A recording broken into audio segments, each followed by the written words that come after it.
You and I share 75% of the same genes with a rat. We share 98.4% of the same genes with a chimpanzee. And how many of you know somebody out there it's really hard to detect that 1.6% difference? How many of them are sitting right next to you right now?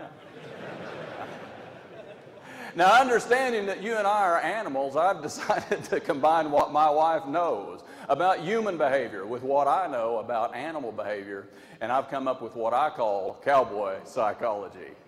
Bubba was out training his bird dog. He said he had the shock collar strapped on him. And he said he hit the button and the dog didn't respond. He said he hit the button and the dog didn't respond. Now, Bubba may have not been the sharpest knife in the drawer, but he knew he had one of two problems. Is one, either the shock collar was broken, or two, the dog had become desensitized to the shock, which they sometimes will. So Bubba scratched his head and he says, man, he says, I have to figure out some way to test this thing.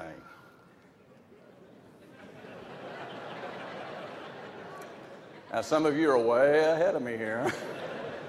Bubba did the only logical thing he could think of. He went to his wife for advice. Now, who do these men look like in beer commercials? Don't look like any of the men that attend the BST Users Conference. Go to Florida, and who do they put in their commercials down there? Those people that can't punch their ballot all the way through.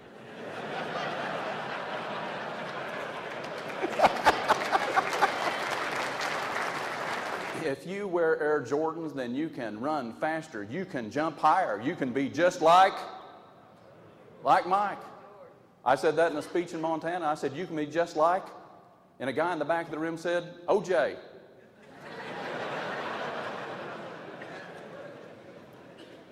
I said, you bought the wrong shoes, man.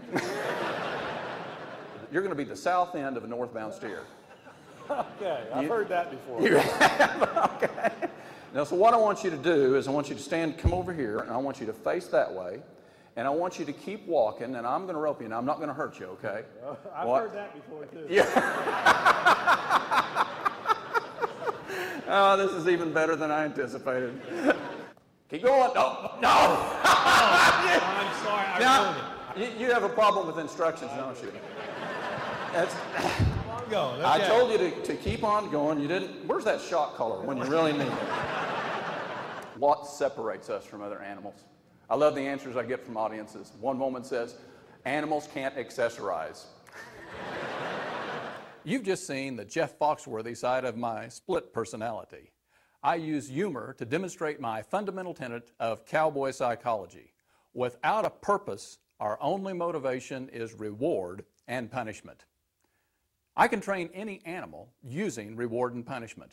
And since humans are animals, we've been conditioned to respond to these extrinsic stimuli. However, studies show that our productivity goes up as much as 40% when we are intrinsically motivated. You're about to see how we can rise above our animal natures and be intrinsically motivated by the one motive that is unique to the human species: purpose.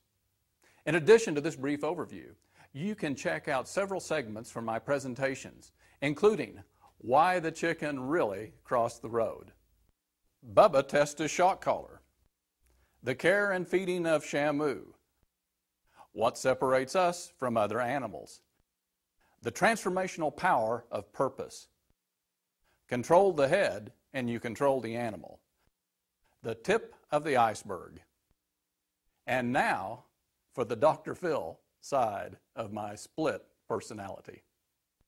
What other things might separate us from other animals? There is one really important difference. We are the only animals that can choose our behavior. All other animals are merely responding or reacting to reward and punishment every day. That means all other animals are merely reactive, but we have the ability as human beings to be proactive. Here's the principle that I want to share with you. It's a fundamental principle of livestock handling. And that is, if you control the head, you control the animal.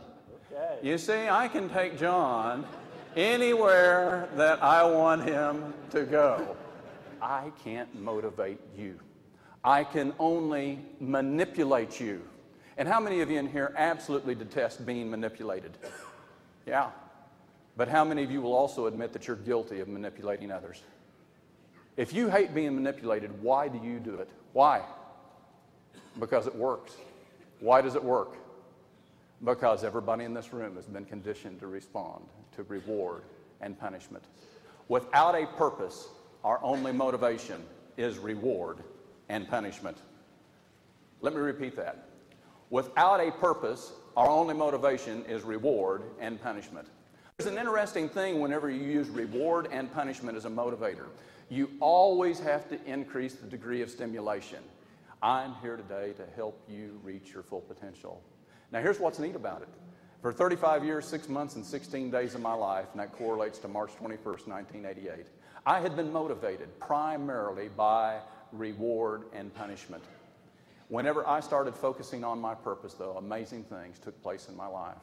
Now, I don't share that with you to say, look at what I've done, because I believe I'm just an ordinary person. But here's what I've discovered. Ordinary people can accomplish the extraordinary when they know what their purpose is and they act on that purpose. This completely transformed my life. Why are you crossing the road? Why do you want to get to the other side? What's your motive? Is it reward? Is it punishment? Well, if it is, then we're no different than any other animal. The most important question that I'm going to leave you with is this.